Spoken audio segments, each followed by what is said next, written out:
Hello. Today is a day of celebration. Today is day 100. We started this reading the Bible in chronological order on January 1st, and today is the 100th day that we've been reading. And if you've joined us since January 1st, it's a day for celebration for you too. 100 days of consistency and faithfulness, and thank you so much. My intention of this whole reading year is for my mom, to read the Bible every day to my mom. To point a connection for us. Of course, we talk on the phone too, but it's a point of connection, and it's fulfilling a desire for me to read out loud and for her to have the Bible read to her. And we're just enjoying it so much. And we so appreciate you joining us. It's encouraging to both of us that we're not the only ones. And we just are encouraged by your comments, and thank you so much for joining. So today we pick up in 1 Samuel chapter 29. Now the Philistines had gathered all their forces at Aphek, and the Philistines were encamped by the spring that is in Jezreel. As the lords of the Philistines were passing on by hundreds and by thousands, and David and his men were passing on in their rear with Achish, the commanders of the Philistines said, "What are those Hebrews doing here?" And Achish said to the commander of the Philistines, "Is this not David, the servant of Saul, king of Israel, who has been with me now for days and years? And since he deserted to me, I have found no fault in him to this day." But the commanders of the Philistines were angry with him, and the commanders of the Philistines said to him, "Send the man back, and that he may return to the place to which you have assigned him. He shall not go down with us to battle, lest in the battle he become an adversary to us. For how could this fellow reconcile himself to his Lord? Would it not be with the heads of the men here? Is not this David of whom they sing to one another in dances? Saul has struck down his thousands, and David his 10,000s. Then Achish called David and said to him, "As the Lord lives, you have been honest, and to me it seems right that you should march out and in with me in the campaign. For I have found nothing wrong in you from the day of your coming to me to this day. Nevertheless, the lords do not approve of you. So go back now and go peaceably, that you may not displease the lords of the Philistines." And David said to Achish, "But what have I done? What have you found in your servant from the day I entered your service until now, that I may not go and fight against the enemies of my lord the king?" And Achish answered David and said, "I know that you are as blameless in my sight as an angel of God. Nevertheless, the commanders of the Philistines have said, 'He shall not go up with us to the battle.' Now then, rise early in the morning with the servants of your Lord who came with you, and start early in the morning and depart as soon as you have light." So David set out with his men early in the morning to return to the land of the Philistines. But the Philistines went up to Jezreel. Okay, so now it jumps over to 1 Chronicles 12. Some of the men of Manasseh deserted to David when he came with the Philistines for the battle against Saul. Yet he did not help them. For the rulers of the Philistines took counsel and sent him away, saying, "At peril to our heads he will desert to his master Saul." And he went to Ziklag. As he went to Ziklag, these men of Manasseh deserted to him: Adnah, Jozabad, Jediel, Mikael, Jozabad, Elihu, Zilithai, chiefs of thousands in Manasseh. They helped David against the band of raiders, for they were all mighty men of valor and were commanders in the army. For from day to day, men came to David to help him until there was a great army, like an army of God. Oh, I love that. 1 Samuel 30. So we're back to 1 Samuel again. Now when David and his men came to Ziklag on the third day, the Amalekites had made a raid against the Negeb and against Ziklag. They had overcome Ziklag and burned it with fire and taken captive the women and all who were in it, both small and great. They killed no one, but carried them off and went their way. When David and his men came to the city, they found it burned with fire and their wives and sons and daughters taken captive. Then David and the people who were with him raised their voices and wept until they had no more strength to weep. David's 2 wives also had been taken captive, Ahinoam of Jezreel and Abigail, the widow of Nabal of Carmel. And David was greatly distressed, for the people spoke of stoning him, because all the people were bitter in soul, each for his sons and daughters. Okay, I need to stop right here, because this is a key verse to me. It's something that I have gone back to over and over and over. So David has been rejected by his own people, the Israelites. I mean, the king of Israel has rejected him, trying to kill him. He's been rejected by his own nation. He's been rejected by the nation that he's living in, that he was accepted into and given land over. He had been now he's been rejected by him. Nope, you can't go to war with us because we don't trust you.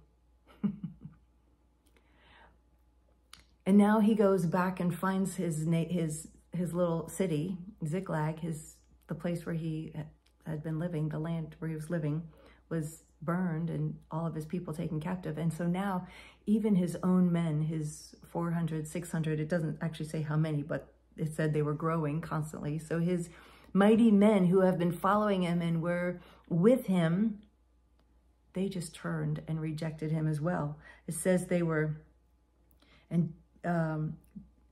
spoke of stoning him because all the people were bitter in soul for his sons and his daughters. And what do you do when you feel like everyone's against you? You go home and cry? What do you do? But it says, but David strengthened himself in the Lord his God. And oh, how I wish that one sentence right there, I wish I wish was a video. I would like to see that video. Like, what did he actually do? I would love to see how he strengthened himself in the Lord. But my guess is he turned, like I would turn away from the people that are wanting to stone him. So you're not looking at the enemy. You're not looking at the rejection. You're not facing the rejection, but turn away and fix your eyes on the Father. Fix your eyes on the God, the one who has saved you and given you favor and protected your life up until this time. Turn and fix all your attention on, this is what I would do, fix all my attention on him. And give him all the glory. Give him all the glory. All those Psalms that we've already read of the goodness of God and the glory of God, go back and encourage. That's what I would do. But it doesn't say what he did. But the thing I love is that when everybody, his people, the people that he turned to, when his people rejected him, he turned to another people and those people rejected him. And now his own people, it's almost his family of people, his own army, his best friends, pick up stones to stone him. David strengthened himself in the Lord. I love that. Such a huge turning point right there. It's a turning point. Verse 7.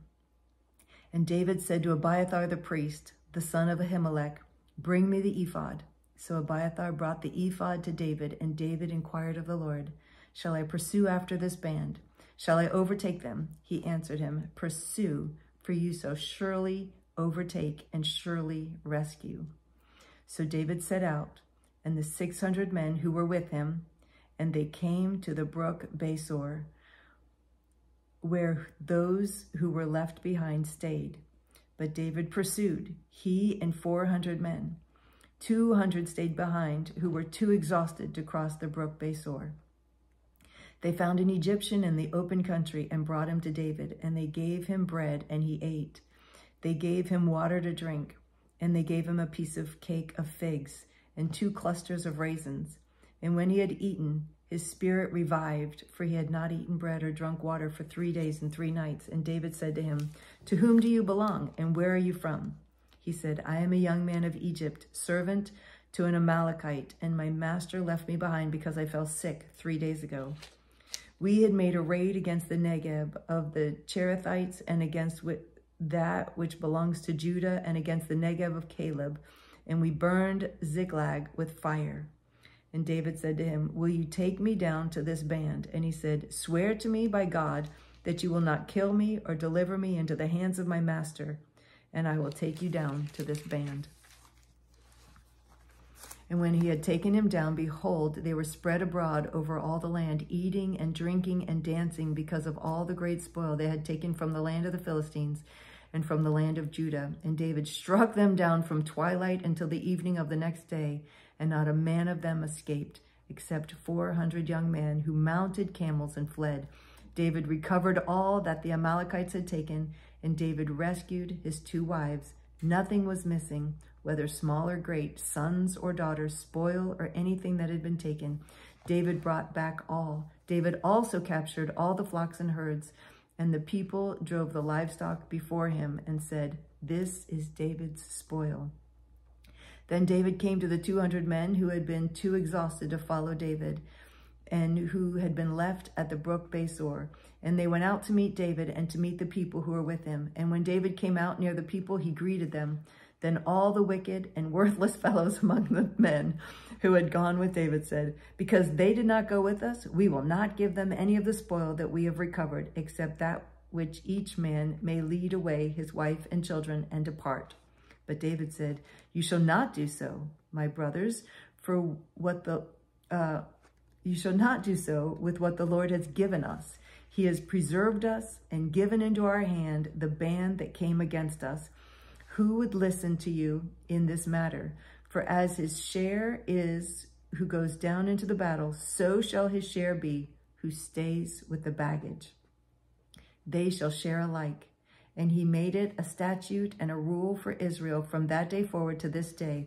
When David came to Ziklag, he sent part of the spoil to his friends, the elders of Judah, saying, here is a present for you from the spoil of the enemies of the Lord. It was for those in Bethel, in Ramoth of the Negeb, in Jatir, in Auror, in Sifmoth, in Eshtemoa, in Rakal, in the cities of Jerahmeelites, in the cities of the Canaanites, in Hormah, in Borashan, in Athak, in Hebron, for all the places where David and his men had roamed.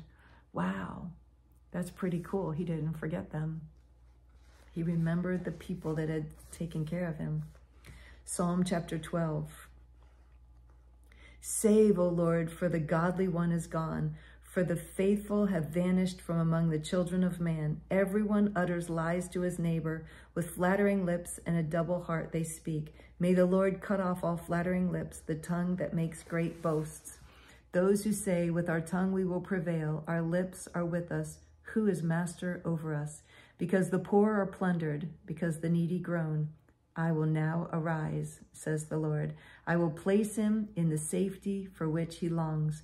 The words of the Lord are pure words, like silver refined in a furnace on the ground, purified 7 times. You, O Lord, will keep them. You will guard us from this generation forever. On every side, the wicked prowl, as vileness is exalted among the children of man. Psalm chapter 13, 1 through 6. How long, O Lord, will you forget me forever? How long will you hide your face from me? How long must I take counsel in my soul and have sorrow in my heart all the day? How long shall my enemy be exalted over me? Consider and answer me, O Lord my God. Light up my eyes, lest I sleep the sleep of death. Lest my enemies say I have prevailed over him. Lest my foes rejoice because I am shaken. But I have trusted in your steadfast love. My heart shall rejoice in your salvation.